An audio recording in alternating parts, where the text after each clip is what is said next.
When school is closed and home you'll stay, here's a little something to brighten your day. It's time for morning announcements. Good morning and welcome to another episode of Morning Announcements. I'm your host Kevin from Hero City EdWorks, and I'm back to share some important facts and resources for distance learning. As always, we start each show with the Pledge of Allegiance.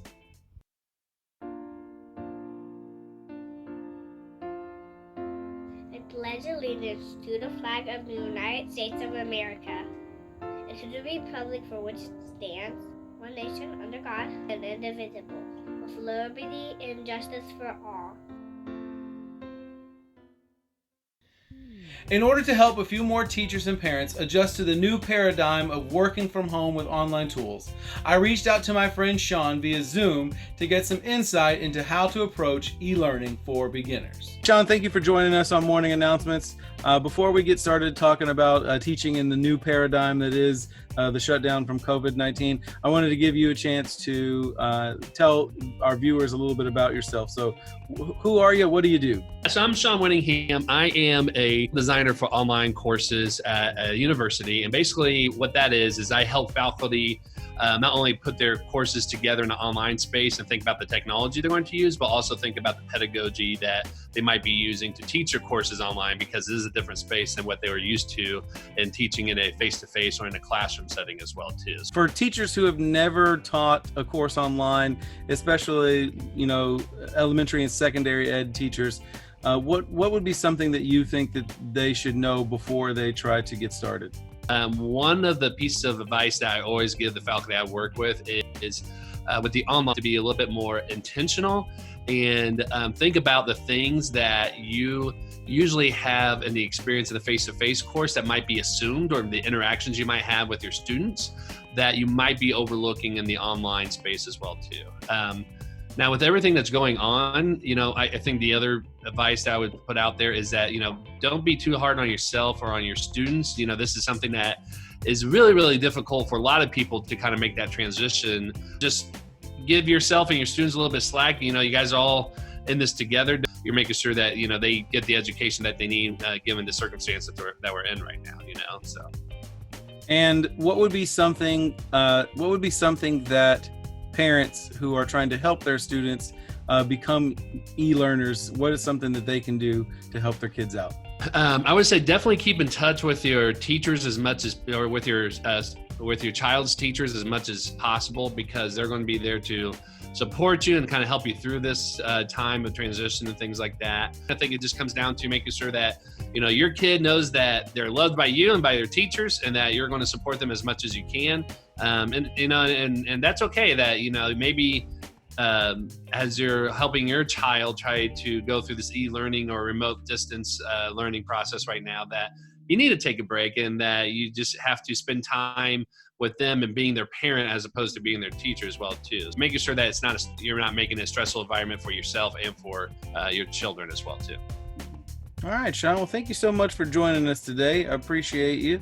And I look forward to talking to you again, because me and Sean host the Caption Life podcast with our good buddy James. So right, that's right. If you're not listening to the Caption Life, find it wherever you listen to podcasts. Time to learn something new! A recent post on Reddit posed the question, what's a little known but obvious fact that will immediately make us all feel stupid? One of the replies, which has since gone viral, simply stated, percentages are reversible. 8% of 25 is the same as 25% of 8, and one of those is much easier to do in your head. It's true, percentages are reversible. So if I put you on the spot and told you to work out 16% of 25, you might struggle. But 25% of 16 is a lot easier for our brains to handle. Resource Roundup! Time to share some more digital resources for parents and teachers to use while distance learning. Because we are all restricted in what we can do these days in order to keep a safe distance from one another and stop the spread of COVID-19, we have lost access to several great educational places that we'd love to visit. However, many of these places have virtual tours online. All you have to do is simply visit a website and boom, it's like you're really there. So So if you've ever wanted to check out a NASA telescope or the Great Wall of China, you can now do it from the comfort of home. Check out a list of super cool virtual tours in the links below or on the resources page at herocityed.com. The other resource that I wanted to share is actually a big announcement for my website, Hero City EdWorks. It is now a joint venture between me and my wife, Kathy.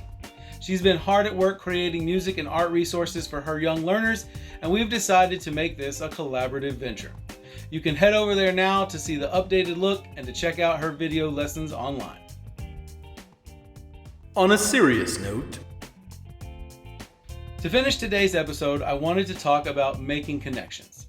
Classroom teachers do a brilliant job of teaching new concepts and then creating activities to reinforce them. If you are teaching from home now via the internet or working with your own kids, this is still a must do.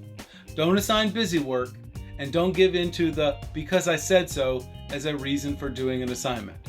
Make sure that your students know that because we just learned this, we're now going to do this activity.